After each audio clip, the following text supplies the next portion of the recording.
Hello dear student, आज मैं आप लोगों को क्लासिफिकेशन ऑफ एनिमल किंगडम का फर्स्ट पार्ट है जिसे हम डिटेल में बताएंगे आप लोगों को। और ये हमारा एनिमल किंगडम का फर्स्ट लेक्चर है, ठीक है। तो इसके बारे में हम आप लोगों को वन बाय वन चीज़ें बताते चलेंगे, ठीक है। तो यहाँ हमारा हेडिंग डाल दे रहे हैं एनिमल किंगडम, ठीक है। एनिमल किंगडम ये हो गया। तो पहले हम लोग ये जान लेते हैं कि एनिमल किंगडम होता क्या है, ठीक है। तो ये एनिमल किंगडम, इसमें क्या होता है, जितने भी एनिमल हमारे अर्थ पे पाए जाते हैं उनको डिवाइड किया गया है, अलग अलग ग्रुप, अलग अलग फाइलम में रखा गया है, जिससे कि हम जान सके कि इनकी मॉर्फोलॉजी क्या है, ठीक है, इनका इंटरनल स्ट्रक्चर और एक्सटर्नल स्ट्रक्चर, ठीक है। तो इन सब चीज़ों के बारे में हम जान सके, इनकी बेसिस पे इनको अलग अलग ग्रुप में, फाइलम में डिवाइड कर दिया गया है, ठीक है। तो फिर यहाँ पे जो साइंटिस्ट लोग थे, इन्होंने इसको मेनली जो होता है, हम लोग 11 फाइलम पढ़ते हैं, लेकिन और भी ज़्यादा है, लेकिन जो ज़्यादा इंपॉर्टेंट है ये 11 ही है, ठीक है। तो यहाँ पे वन बाई वन मैं हेडिंग डाल दे रही हूँ, उसके बाद एक एक को डिटेल में बताते चलेंगे। तो पहला हमारा हो जाएगा ओरीफेरा, ठीक है। और दूसरा हो जाएगा सिलेंट्रेटा,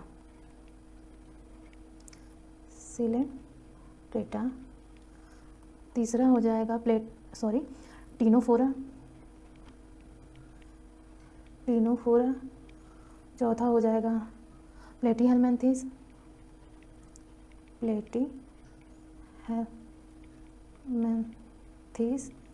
पांचवा हो जाएगा हमारा एस्केलमेंथिस,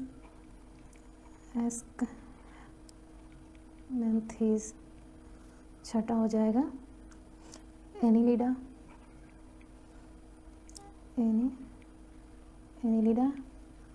और सेवन हो जाएगा आर्थ्रोपोडा, 8 हो जाएगा मोलस्का, 9 हो जाएगा इकाइनोडर्मेटा,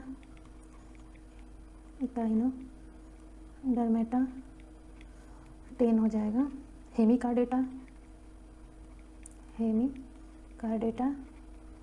और 11 वाला हो जाएगा कार्डेटा, ठीक है। तो ये कार्डेटा हो गया। तो ये 11 फाइलम है जिनको साइंटिस्ट लोगों ने डिवाइड कर दिया है।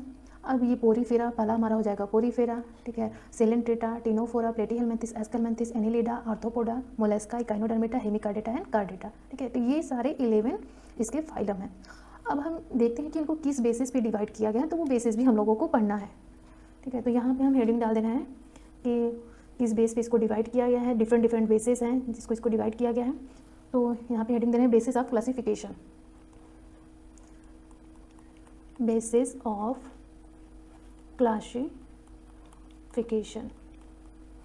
ठीक है। तो ये हमारा हेडिंग हो गया, बेसिस ऑफ क्लासिफिकेशन।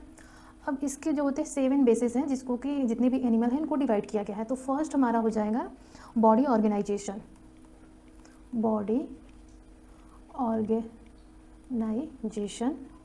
अभी यहाँ हम लिख दे रहे हैं, बाद में डिटेल में आप लोगों को बताएंगे, ठीक है। बॉडी प्लेन सेकंड हो जाएगा, थर्ड हो जाएगा सिमेट्री, फोर्थ हो जाएगा सिलोम, 5 हो जाएगा जर्म लेयर,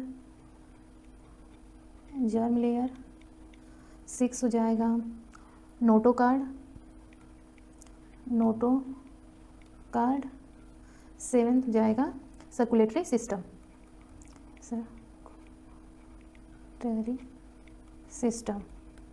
ठीक है।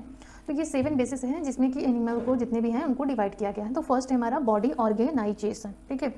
तो बॉडी ऑर्गेनाइजेशन के बारे में हम लोग ये जानते हैं कि जो एनिमल होते हैं उनको किस लेवल पे डिवाइड कर दिया गया है, ठीक है। जैसे कि इसमें देखेंगे तो हो जाएगा हमारा सेलुलर लेवल पे, टिश्यू लेवल, ऑर्गन सिस्टम, ठीक है। तो इन बेसिस पे इनको डिवाइड किया गया है। और रहा बॉडी प्लेन, ठीक है। तो बॉडी प्लेन के बारे में इसमें क्या होता है कि जितने भी ऑर्गेनिज्म होते हैं उनको जैसे कि सेल एग्रीगेट, ब्लाइंड शैक, ट्यूब विथिन ट्यूब, ठीक है। तो ये सारे इसके पार्ट है बॉडी प्लेन में। सिमेट्री के बेसिस पे डिवाइड कर दिया जाता है। जैसे कि कोई ऑर्गेनिज्म है तो वो ए सिमेट्री है, रेडियल सिमेट्री है या बाई सिमेट्री है, ठीक है, तो उसके बेसिस पे। सिलोम है तो इसमें भी डिवाइड कर दिया गया है, ए सिलोमेट है या सिलोमेट है, ठीक है। जर्म लेयर, इसमें भी डिप्लोब्लास्टिक ये सारे हो जाएंगे। नोटोकॉट ये बहुत हायर लेवल का क्लासिफिकेशन है नोटोकॉट के बेसिस पे। बाकी सर्कुलेटरी सिस्टम है, इसमें open and close circulatory system के बेस पे इसको डिवाइड किया है। अब यहाँ पे हम 1 बाय 1 आप लोगों को बताएंगे, ठीक है। तो पहला हमारा यहाँ पे हेडिंग हो जाएगा, फर्स्ट यहाँ पे हम लिख दे रहे हैं level of organisation. Level of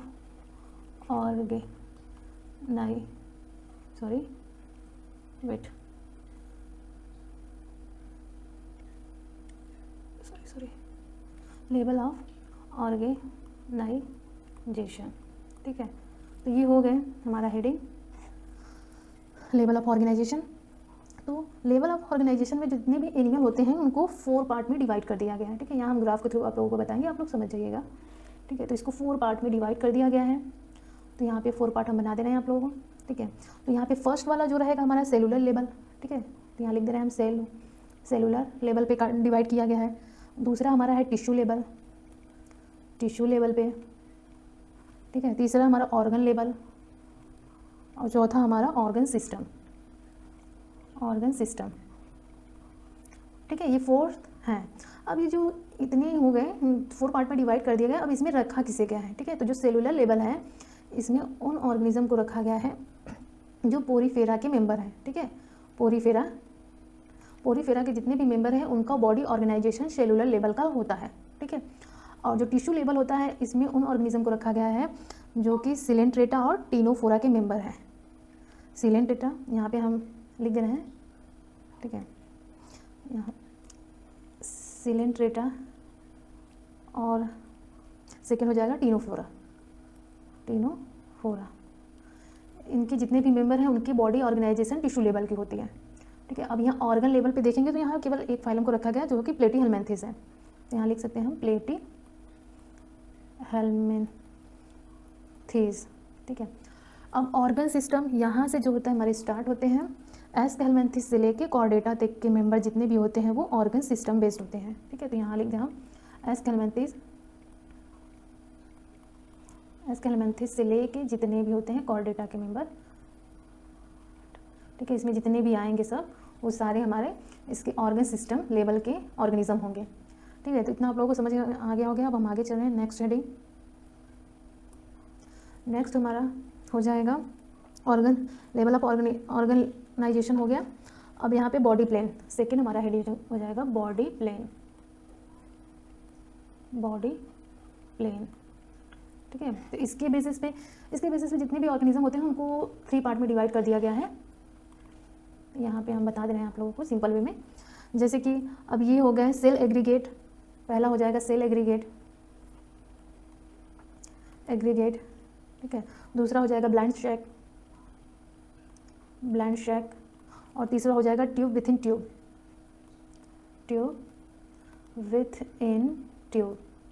ठीक है। तो ये 3 लेवल पे बांटा गया है जितने भी ऑर्गेनिज्म है, ठीक है, बॉडी प्लेन के अकॉर्डिंग। तो जो सेल एग्रीगेट होता है इसमें हमारे पोरीफेरा के मेंबर आते हैं, पोरीफेरा, ठीक है। और ब्लाइंड शैक जो होता है इसमें क्या होता है टीनोफोरा, सिलेंट्रेटा और प्लेटीहेल्मिन्थेस के मेंबर आते हैं। तो यहाँ हम लिख दें टीनोफोरा, सिलेंट्रेटा और प्लेटीहेल्मिन्थेस के जितने भी मेंबर होते हैं उनके बॉडी में क्या होता है ब्लाइंड शेक होता है, ठीक है। अभी जो ब्लाइंड शेक होता है इसमें क्या होता है, जो बॉडी होती है इनकम्प्लीट डाइजेस्टिव सिस्टम पाया जाता है। ब्लाइंड शेक की बात करें तो इसमें इनकम्प्लीट डाइजेस्टिव सिस्टम पाया जाता है।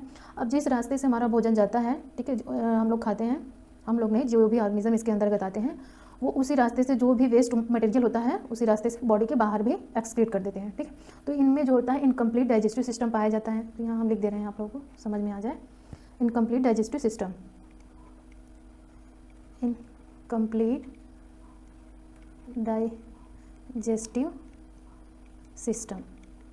ठीक है। तो ये हो गए इनकम्प्लीट डाइजेस्टिव सिस्टम। अब ट्यूब विथ इन ट्यूब के अंतर्गत हमारे एस्केल्मेंथिस से लेके कार्डेटा तक के मेंबर आते हैं, ठीक है। तो यहाँ लिख दे रहे हैं एस्केलमेंथिस से लेके जितने भी कॉर्डेटा के मेंबर हैं उन सभी में ये ट्यूब विथ इन ट्यूब पाया जाता है। ठीक है, अब इसमें क्या होता है, इसमें कंप्लीट डाइजेस्टिव सिस्टम होता है, कंप्लीट डाइजेस्टिव सिस्टम। ठीक है, इसमें कंप्लीट डाइजेस्टिव सिस्टम पाया जाता है। अब इसमें क्या होता है, हमारे बॉडी में हम लोग खाते हैं कहीं और से, जो वेस्ट मटेरियल होता है उसको किसी और मतलब उसके लिए एक अलग ऑर्गन काम करता है। ठीक है, तो ये हो गया हमारा बॉडी प्लेन के अकॉर्डिंग जितने भी ऑर्गेनिज्म को डिवाइड किया गया है। ठीक है, अब हमारा जो थर्ड लेवल का ऑर्गेनाइजेशन है उसके बारे में हम लोग देखते हैं कि थर्ड वाला क्या है। थर्ड यहाँ हेडिंग डाल दे रहे हैं हम, सर्कुलेटरी सिस्टम। ठीक है, सर्कुलेटरी सिस्टम, ये हमारा हेडिंग हो गया सर्कुलेटरी सिस्टम। अब जो सर्कुलेटरी सिस्टम है इसमें जो होता है इसको 2 पार्ट में डिवाइड कर दिया गया है, जितने भी ऑर्गेनिज्म है 2 पार्ट में डिवाइड कर दिया है। एक होता है हमारा ओपन और एक होता है क्लोज सर्कुलेटरी सिस्टम और ओपन सर्कुलेटरी सिस्टम। अब जो ओपन सर्कुलेटरी सिस्टम होते हैं उसमें हमारे आर्थ्रोपोडा और जो क्या बोलते हैं मोलस्का के मेंबर होते हैं वो इसके अंतर्गत आते हैं ओपन सर्कुलेटरी सिस्टम में। ठीक है, और यहाँ लिख दें हम आर्थ्रोपोडा और मोलस्का, आर्थ्रोपोडा और मोलस्का के जो मेंबर होंगे उसमें ओपन सर्कुलेटरी सिस्टम पाया जाता है।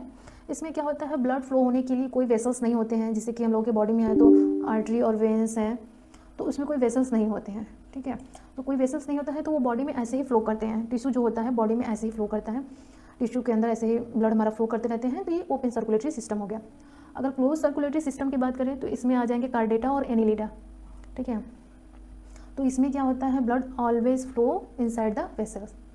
यहाँ हम लिख दे रहे हैं ताकि आप लोग को समझ में आ जाए, ब्लड ऑलवेज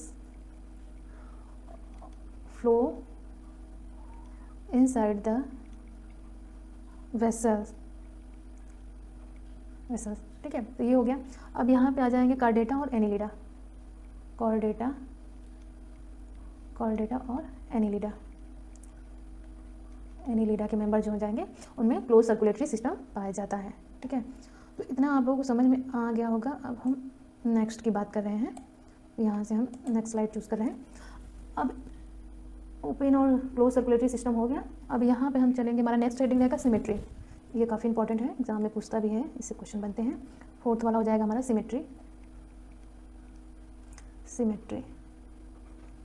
ठीक है, तो सिमेट्री के बेसिस पे जितने भी ऑर्गेनिज्म उनको 3 पार्ट में डिवाइड कर दिया गया है। फर्स्ट हमारा हो जाएगा एसिमेट्री। सेकेंड हमारा हो जाएगा रेडियल सिमेट्री।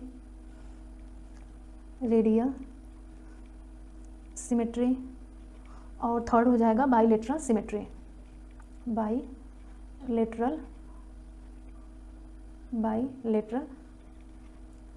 सिमेट्री। ठीक है, तो ये हो गए 3 पार्ट। अब हमारा जो एसिमेट्री होता है इसके अंतर्गत आ जाएंगे पोरीफेरा के मेंबर जो होंगे उनकी बॉडी क्या होती है, एसिमेट्री होती है।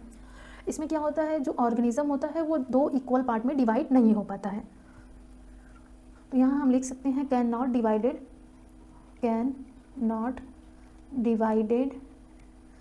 इन टू इक्वल हाफ। ठीक है, तो ये हो गया। तो एसिमेट्री इसीलिए होता है क्योंकि जो किसी अगर हम कोई ऑर्गेनिज्म उसको कट करें तो वो मतलब 2 पार्ट में 2 हाफ पार्ट में डिवाइड ही नहीं होगा, तो उसको हम एसिमेट्री के अंतर्गत रख देते हैं। ठीक है, और रेडियल सिमेट्री क्या होते हैं, इसमें सिलेंट्रेटा के मेंबर आ जाएंगे। ठीक है, सिलेंट्रेटा, टीनोफोरा आ जाएंगे, और एडल्ट इकाइनोडर्मेटा।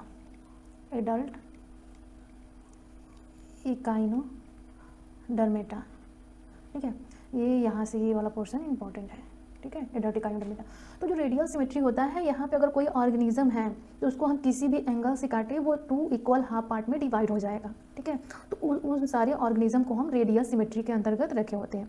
जो हमारे इकाइनोडर्मेटा के मेंबर होते हैं उनका जो एडल्ट वाला स्टेज होता है वो रेडियल सिमेट्री होता है। ठीक है, और जब लार्वा वाला स्टेज होता है तो वो बाईलेटरल सिमेट्री के अंतर्गत आते हैं, इसलिए ये इंपॉर्टेंट होता है। ठीक है, तो इसको हम किसी भी एंगल से काटेंगे तो ये 2 प्लेन हाफ इक्वल पार्ट में डिवाइड हो जाते हैं, इसीलिए इनको रेडियल सिमेट्री बोला जाता है। ठीक है, अब यहाँ पे बाइलेटरल सिमेट्री के अंतर्गत आ जाएंगे प्लेटीहेलमिन्थेस, प्लेटीहेलमिन्थेस से लेके कार्डेटा तक के मेंबर, कॉर्डेटा तक के मेंबर जो रहेंगे वो सारे हमारे ये बाइलेटरल सिमेट्री के अंतर्गत आ जाते हैं। बाइलेटरल सिमेट्री में क्या होता है, अगर कोई ऑर्गेनिज्म है उसको केवल हम 2 इक्वल हाफ पार्ट में डिवाइड कर सकते हैं, लेफ्ट और राइट, ठीक है। सपोज जैसे ह्यूमन बीइंग हुए तो हम अगर बीच से काटेंगे तो हम 2 इक्वल पार्ट में डिवाइड हो जाएंगे, लेकिन अगर हम ट्राइंगल मतलब ऐसे काटें तो ऊपर का धड़ अलग, पैर का नीचे अलग, ठीक है, तो वो बाइलेटरल सिमेट्री नहीं कहलाएगा। अगर 2 इक्वल पार्ट में डिवाइड हो रहे हैं तब वो बाइलेटरल सिमेट्री कहलाएंगे। तो जितने भी ऑर्गेनिज्म है कॉर्डेटा के मेंबर है, कॉर्डेटा में हम लोग भी आ जाते हैं, एनिमल भी जितने आते हैं वो सारे हमारे बाइलेटरल सिमेट्री के अंतर्गत आते हैं, ठीक है। तो ये हो गया।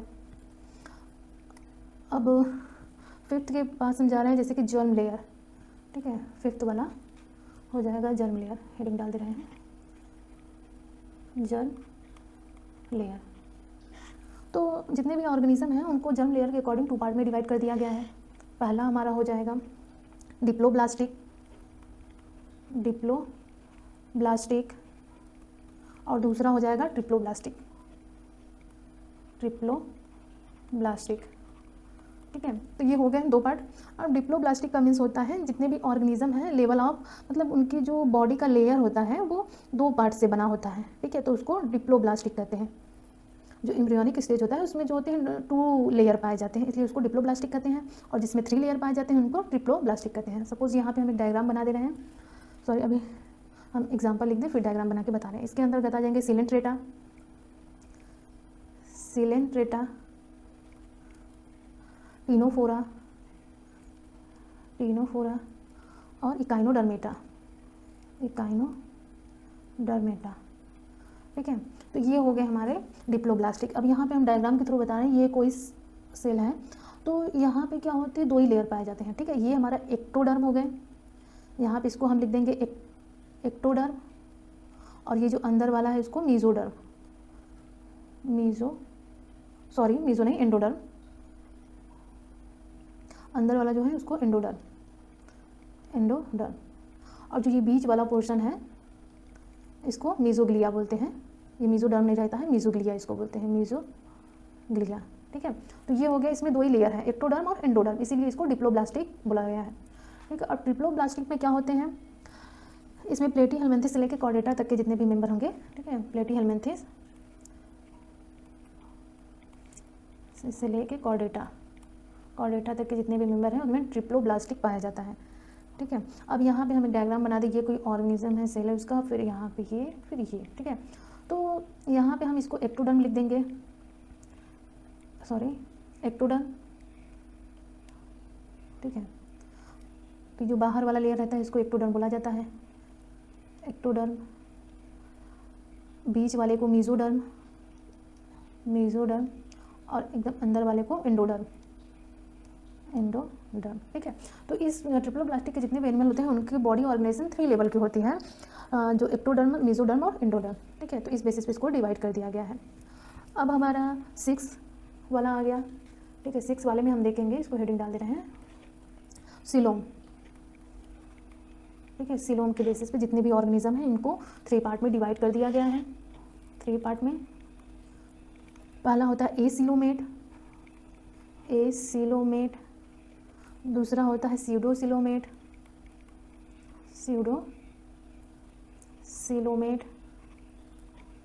तीसरा होता है सिलोमेट, ठीक है। तो इन बेसिस पे इसको डिवाइड कर दिया है, एसिलोमेट, सीडोसिलोमेट और सिलोमेट, ठीक है। एसिलोमेट के अंतर्गत वो आते हैं जिसमें कि बॉडी कैविटी नहीं होती है, ठीक है। तो यहाँ हम लिख देंगे विदाउट बॉडी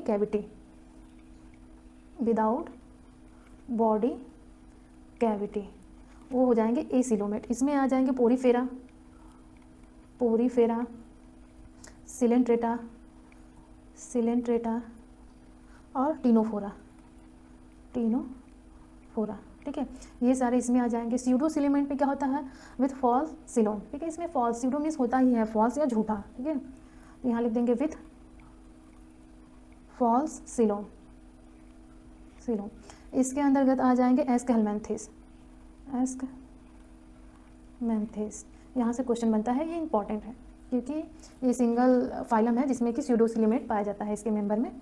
और सिलोमेट में आ जाएंगे एनीलिडा से लेके कॉर्डेटा तक के मेंबर में हमारा सिलोमेट होता है विथ ट्रू सिलोम, ठीक है, विथ ट्रू सिलोम, तो ये इसके मेंबर हो जाएंगे, ठीक है। अब नेक्स्ट चलते हैं, लास्ट वाला बचा है, तो 7 वाला जो है वो नोटोकॉर्ड, ठीक है, नोटोकॉर्ड के बेस पे, नोटोकॉर्ड इसके बेस पे जितने भी ऑर्गेनिज्म हैं इनको 2 पार्ट में डिवाइड किया गया है और ये काफ़ी हायर लेवल का डिवीज़न है, ठीक है। तो इसमें क्या होते हैं, एक नॉन कॉर्डेट आ जाएंगे, नॉन कॉर्डेट और कार्डेटा, या तो कार्डेट, ठीक है, ये 2 पार्ट हो गए। तो ये नोटोकॉर्ड होता क्या है, इसमें क्या होते हैं, जो नॉन कॉर्डेट होते हैं इसमें नोटोकॉर्ड अब्सेंट होते हैं, ठीक है। तो इसमें नोटोकॉर्ड अब्सेंट पाया जाता है, या तो इसमें बोल सकते हैं नो बैकबोन, ठीक है, नो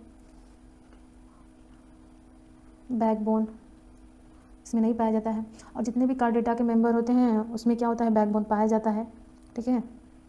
तो इसमें लिख देंगे बैकबोन प्रेजेंट, यहाँ लिख देंगे बैकबोन प्रेजेंट, ठीक है। तो ये पूरा हमारा डिवीज़न हो गया। और जो ये नोटोकॉर्ड होता है ये मेसोडर्मल टिश्यू जो होते हैं उसके डेरिवेटिव्स होते हैं, ठीक है। और ये हमारे बॉडी में डार्सल साइड, मतलब कि जो बैकबोन है पीछे, ठीक है, वहाँ से इसकी ओरिजिन होती है एम्ब्रियोनिक स्टेज में। तो ये हो गया हमारा पूरा एनिमल क्लासिफिकेशन, ठीक है। अब इसको हम 1 बाय 1 जो 11 है ये तो इसके बेसिस हो गए कि इस बेसिस पे ऑर्गेनिज्म को डिवाइड किया गया है।